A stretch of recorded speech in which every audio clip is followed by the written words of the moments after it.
Greetings, fellow environmentalists, mindset changers, and conservationists.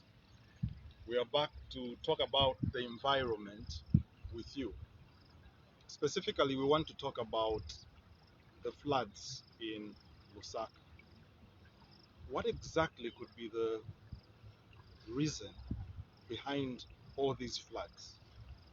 There are a number of explanations we could give, and we'll go through these explanations one by one. To start with, I'll make reference to a video that I released last year that talked about Forest 27 and how that forest protected a recharge zone.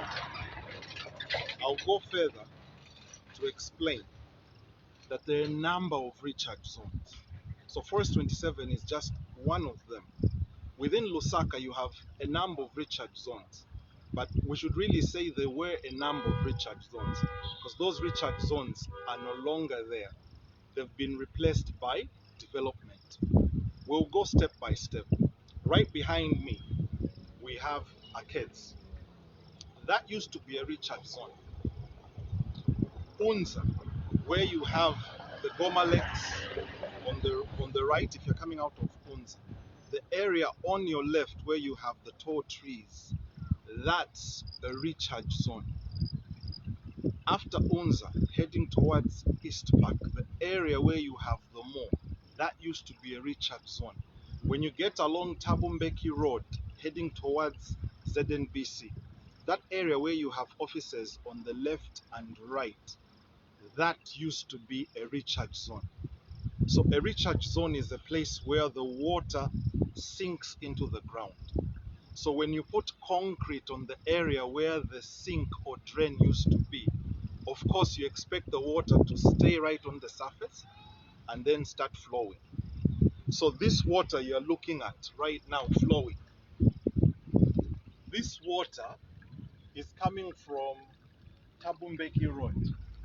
So we had rains on Monday and today is Wednesday, and the water is still flowing on the surface.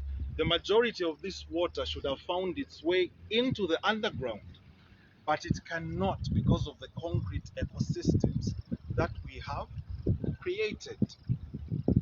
We'll go a step further. A portion of the area where we have the National Assembly used to be a recharge zone. A portion of the area where we have Manda Hill Mall used to be a recharge zone. So when you have water accumulating and flowing like this, getting to an area that used to be a recharge zone, when it gets there, it doesn't find the drain or sink anymore. What it finds is what? Concrete. And it starts accumulating right on the concrete. That's the first reason why we are having all these floods. Where you have construction, I'll give you an example. If you look at this wall fence, you've got water coming from this yard here where there is a construction. The water is failing to sink into the ground from that yard. So what have they done? They've created a hole in the wall fence that's draining the water out.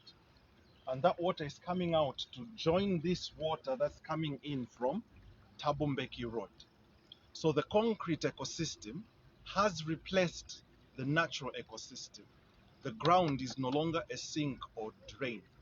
It's so hard, the water can only run over the surface. So what you have is runoff. And the moment you have a lot of rains, the runoff water graduates into flash floods. So just because you have heavy rains for 1 hour is not a justification enough for the entire car park at Manda Hill to become flooded. That's an artificial flood. That's not a real flood. That's a flood we have created because we've made all this concrete ecosystem without planning for the excess water that will accumulate. If you get into most of our neighborhood, you will notice we've built these new drainage systems. But most of them will run for 200, 300, 400 meters, then it ends. If the water comes running through that drainage, where does it go where the drainage system ends? Other drainage systems are blocked with litter.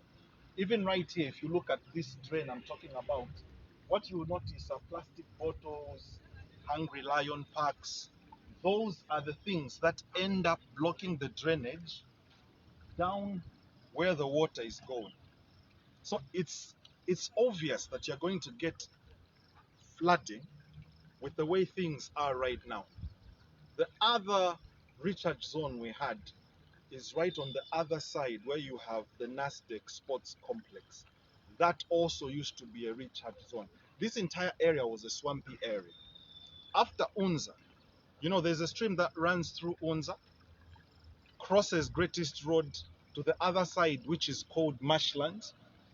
It's not called Marshlands by accident. It's because that used to be a swampy area where water used to be drained underground.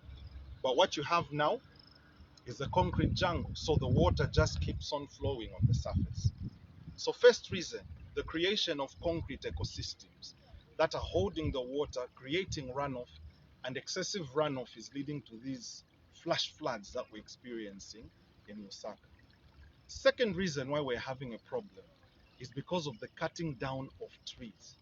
We must not underestimate the role that trees play to intercept rainfall as it falls from the sky before it hits the ground. We must not underestimate the role that the roots of the trees play to hold the soil together and make it very hard for runoff to move.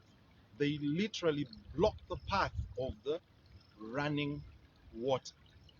So when you're busy creating roads and you're chopping down all these big trees, if you get to Katima Mulilo, all the big trees are gone. Well, you don't expect the water not to flow hard because whatever used to block the water from flowing is no longer there. So, of course, you have a lot of water flowing, a lot of runoff, and excess erosion because the soil is now loose. The roots that used to hold the soil together are no longer there. So, you will have a lot of water flowing.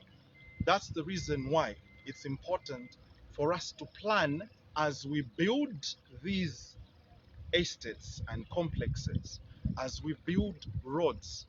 We need to have a plan in place. When we remove these trees used to play this role in terms of intercepting rainfall, in terms of holding the water back. What are we going to put in place to play the role that these trees used to play? You can't just construct and build and ignore the fact that you've taken out trees that had a certain ecological role to play, and now they can no longer play it because the trees are just not there anymore. So that's another issue we need to look at. How we are taking away all these trees because we are busy with the construction, but having no plan B for what will play the role that the trees used to play when they were still standing along these streets and along these roads. So the issue is really up to us as citizens of Zambia to plant more trees and let the trees do their job. All this we are worrying about can be done on our behalf. All this work of blocking this water, intercepting the rainfall, it can easily be done by the plants. So if the plants are not there, then we definitely need a plan B.